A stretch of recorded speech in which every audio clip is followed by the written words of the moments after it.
jy was al reg oor die wêreld, jy het oral gebly, maar jy het teruggegaan Mongolië toe, jy's 'n Suid-Afrikaner, maar wat is die rede, hoekom het jy teruggegaan, want dit lyk vir my Mongolië is nou jou huis. Jy weet, hierdie land het soos wat ek altyd sê, daar is nie 'n ordinary view enige plek in Mongolië. Die nature is spectacular. Die mere, die forests, die berge, die riviere, jy weet, vir soos ek wat nou lief is vir visvang en kuier, absoluut ideaal. En dis 20-30 minute uit die hoofstad uit kan sien in dit. Die ander ding is die Gobi woestyn in die suide. Ek het nog altyd lief gewees vir woestyne. Ek het mos buite in suid oor 'n lig op in die wêreld. En dan, ek dink die mense, dis eerlike, opregte mense, hardwerkend, goed geleerd, educated, en hulle het family values wat ons in die 70s en die 80s gehad het. Dit provide nog hulle society. Die oomblik as jy hier gesien word as familie, dan kyk hulle. Dis 'n genuine omgee vir hulle medemens. En dan is daar daai ou Mongol pride. Jy weet, hierdie ouens het in die 13de eeu die grootste land empire in die geskiedenis gehad. Hulle het geregeer van Japan tot in Pole, deur Indië en Indonesië. En daar is 'n lot of daai Genghis Khan empire pride in hulle. Dis 'n fascinating klomp mense om mee saam te werk. Mongolië lê tussen Rusland en China. As jy na China kyk, en aan die bokant van China, so half in die middel van China, is dit soos 'n parehoef. Daai gedeelte is Mongolië. En wat my verbaas het, is dat julle baie vinnig gereageer het op die nuus dat COVID toe nou 'n pandemie is. Maar dit het nie regtig 'n impak gehad op Mongolië nie, want die beheer was uitstekend. Ja, absoluut. Die regering hier het vroeg gereageer op die feit dat dit was in China, right? En hulle het in die eerste week in Februarie al reeds gesê, sorry, ons maak daai grense toe, en toe hulle in die volgende 2 weke al die grense reg oor die land maak. So tegnies Februarie tot nou in November was daar nie een socially transmitted case in Mongolië nie. Dit was alles positiewe cases wat in die land ingekom is as repatriasie. Hulle is almal in quarantine en strydewy, hulle is getoets nog voordat hulle hier geland het. En dit het dit het die gevolg gehad dat ons 'n normale lewe gehad het.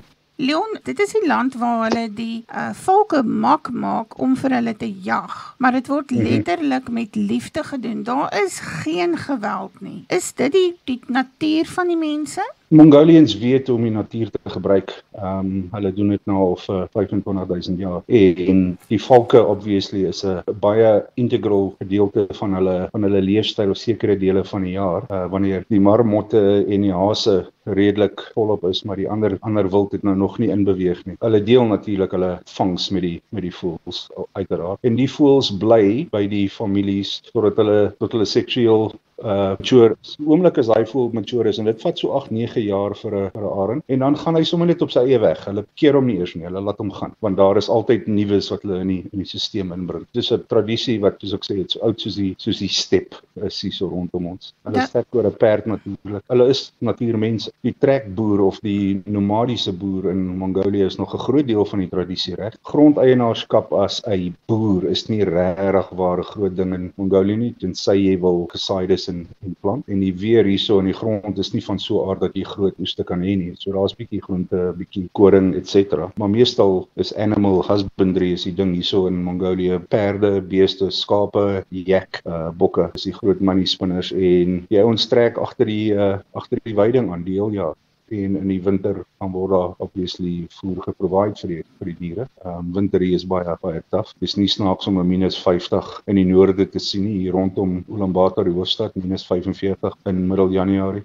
Dis wanneer jy sê jy trek 2 kortbroeke aan, né? Een van Mongolië se grootste agricultural produkte is cashmere. In Mongolië koop jy nie 'n sweater of 'n kombers of 'n ding as dit nie cashmere is nie. Dis bietjie duurder as die normale wol, maar is definitief baie warm. So selfs ek dra cashmere, kan jy dit glo? Ek glo nie jy kan anders nie. Jy het ook op 'n stadium genoem dat die mense ongelooflik goed opgelei word. Die onderwysstelsel is net van so 'n aard dat die mense hoogs geletterd is. Hoe maak hulle dan nou met die kinders wat groot word wat in 'n nomadiese familie is? Dis waar die familieties inkom. So gedurende die somer is die kinders daar op die step. Help vir ma en pa leef hulle lewe uit daar in die boerdery. Maar sodra die skole oopmaak hier vroeg herfs, dan kom daai kinders familie toe in die stede of in die zooms in die omtrek. Hulle bly daar, hulle gaan skool toe vir die winter, want die skool is obviously in die winter oop, maar in die somer is dit. Hulle kry hulle opvoeding daai manier. Daar is die ekwivalent van koshuise. Almal het die opportunity om opvoeding te kry. Die staatsbefonds, hier is privaat skole obviously. Hier's 'n hele klomp ambassades en besighede en goed met buitelandse mense wat hulle kinders bring en so hier is 'n Amerikaanse skool, hier's 'n Britse skool, hier's 'n Japaneese skool. Enige persoon wat genoeg geld het kan hulle kinders daar laat skool gaan. En die universiteite?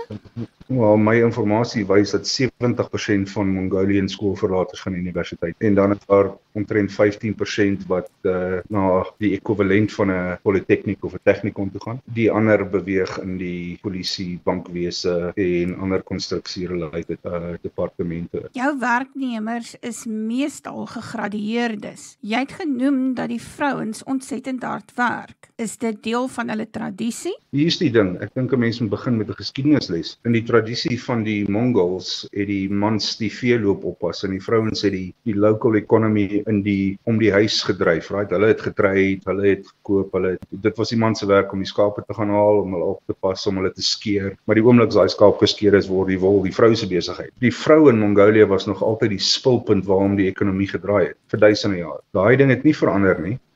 Jy sal vind dat die hoeveelheid meisies wat universiteit toe gaan oor seuns is probably 2 tot 1. Wanneer hulle obviously uit die universiteit uitkom, is hulle geskool, hulle is geleer, hulle is tale magtig, en hulle slot in baie vinnig. En dis 'n intelligente groep mense. Ons weet dat die Asiërs het 'n redelike hoë vlak van intellek en hulle maak hulle self handig baie vinnig. Iets wat ons Suid-Afrikaners na nie hart lê is eet. Ek weet jy maak jou eie koeksusters en jy is glad nie ontuis in 'n voorskoot nie. Hoe lyk die dieet van die mense in Mongolië? Ek dink in terme van stapels, die Mongolians obviously met hulle close neighbors China het 'n affiniteit vir 'n rys en vir 'n noedel en dit maak basies hulle stapel op soos wat rys en brood en pap vir ons maak. Hulle is nie groot broodeters nie. Die ander deel van hulle dieet is almost exclusively vet en proteïen. Die ding wat vleis is goedkoop.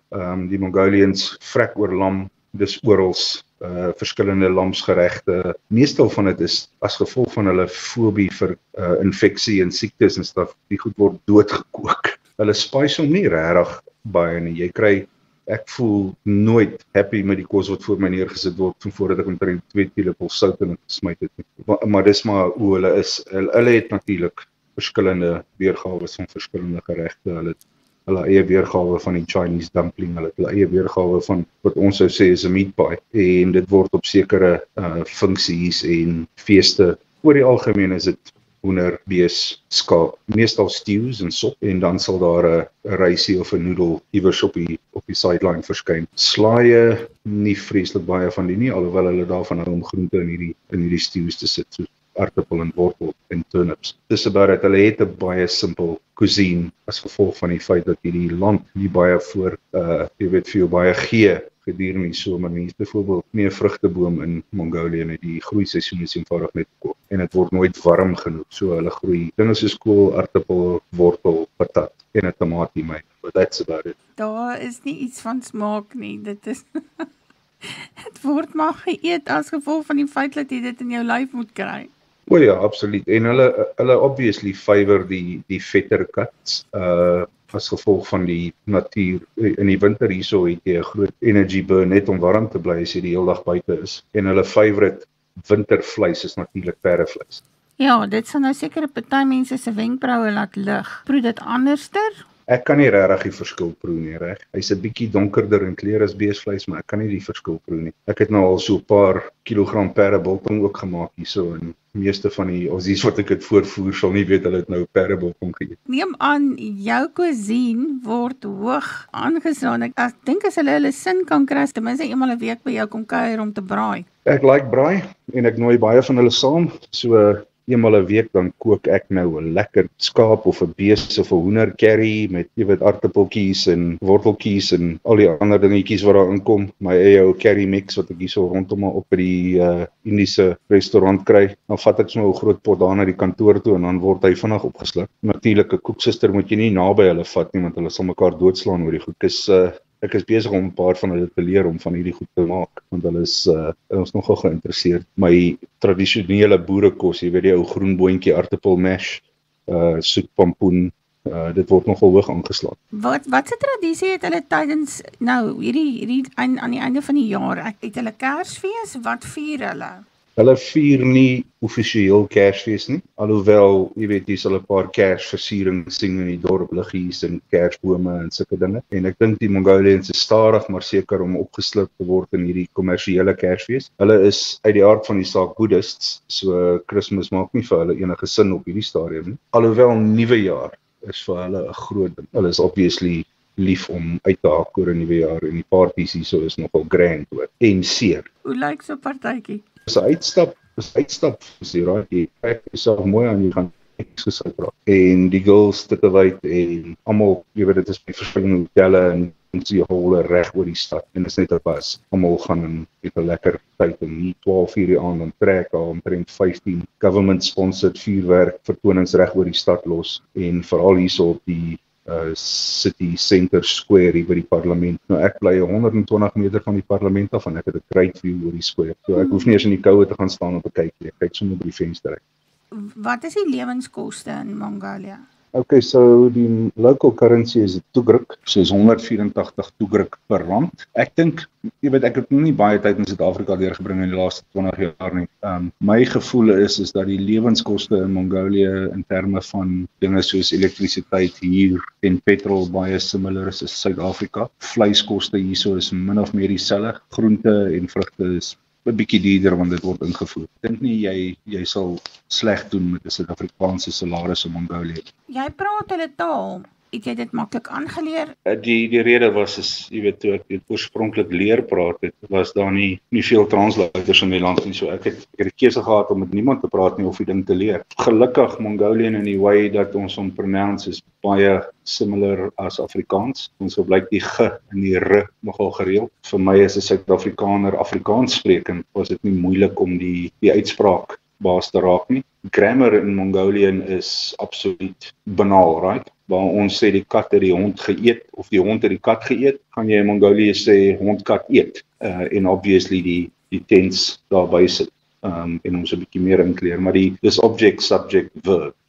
As jy jou kop rondom daai nommers gekry het, dan raak dit nie te moeilik nie. Jy weet, jy kan enige taal in die wêreld properly praat as jy verstaan hoe die grammar werk en jy net 300 woorde ken. Jy het enige onderwyseres verskriklik kwaad gemaak. Sy het gevra, wat is jou toekomsplan? Wat gaan jy doen? En jy het gesê, jy wil net gelukkig wees. Is jy waar jy wil wees? Sê altyd ons is exactly waar ons is want ons wil daar wees. En dis my mantra in die lewe. Geen persoon kan sê hy is nie waar hy wil wees nie, want hoe het jy daar gekom? As jy nie is waar jy wil wees nie, dan doen jy iets regtig hier. Ek dink die bottom line is jy weet, ek staan elke oggend op en dan spandeer ek so 10 minute in 'n meditasiefase en die grootste gedeelte van daai meditasiefase is om net grateful te wees. Ons is baie vinnig om dikbek te wees oor wat ons nie het nie, maar dit wat ons het, ek ken ons nooit nie. En ek het altyd gesê, jy kan nie meer ontvang as jy nie happy is met dit wat jy het. Raak easy met wat jy het en jy weet, verstaan dat as jy in die oggend opstaan aan die groen kant van die gras, then you're doing well. Het jy 'n boodskap vir ons Suid-Afrikaners? Ja, 137 lande in my lewe besoek, deur getravel en 'n paar van hulle gewerk, ken mense oral en ek luister na Suid-Afrikaners en hulle doom and gloom voorspellings wat ek kan in daai 137 lande wat ek besoek het. So ek sê Suid-Afrika is nog steeds in die top 20 van daai wat 'n toekoms het en wat nog kan deliver in die future. Mense moet ophou stories verkoop oor al hierdie dinge wat in die land aangaan en dit sê nie jy moet jou oë toemaak daaroor nie. Maar fokus op dit wat jy kan bereik. En moenie die hele dag mense blameer vir dinge wat hulle doen nie. Wat het jy vandag gedoen om dinge beter te doen? Dis die eenvoudige ding. En daar's 59 miljoen Suid-Afrikaners. En as ons dinge een vir een tackle, dan is dit sekerlik nie 'n onbereikbare droom.